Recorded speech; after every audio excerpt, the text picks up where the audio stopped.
Good morning student, this is class 11th math and today's thought is function is the heart of mathematics because there is a lot of function involving in a math like the inverse trigonometric function, logarithmic function and exponential function. So you can say that function is the heart of mathematics.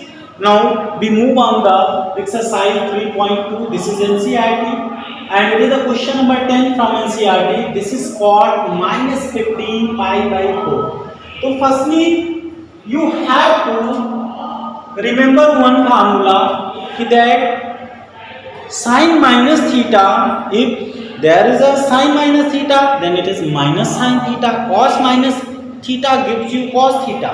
Then this formula you have to this formula.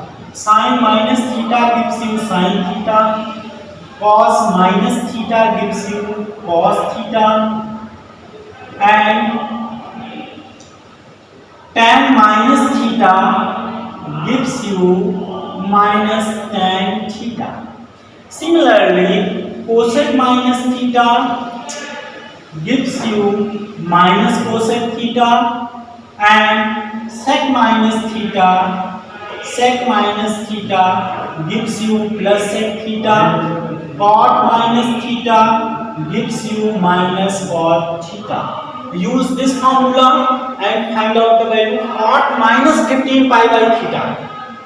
So firstly this can be written as minus cot 15 pi by 4. Cot 15 pi by 4. This is minus cot. It is 3 pi whole series after 3 pi plus 3 pi by 4. This is cot. Now it is cot. It is the multiple of 180 plus theta. 180 plus theta means this is multiple of pi. Pi plus theta means it lies in the which quadrant it lies.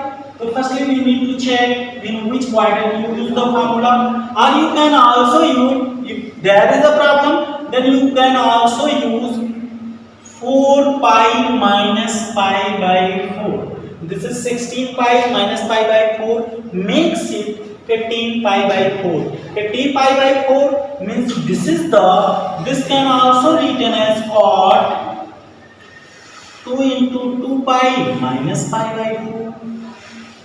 Means it is 360 minus theta. Now 360 minus theta means this belongs to fourth quadrant. In the fourth quadrant the value of cot is also negative because in the first quadrant all trigonometric value are positive, second sine and cosec are positive, third tan and cot are positive, and fourth cos and sec are positive, rest are negative. So it lies in the fourth quadrant. So its value is cot 360 minus theta is equal to minus cot theta, but there is minus also, so it became minus minus plus. This is plus cot 5 pi by 4. Pi means 180. 180 upon 4 means this is cot 45, and the value of cot 45 is equal to 1. So the value of cot minus 15 pi by 4 is equal to 1. So student, firstly you need to, for the minus conversion you have to use this formula, and after that you have to use the quadrant rule and find out the answer. Thank you.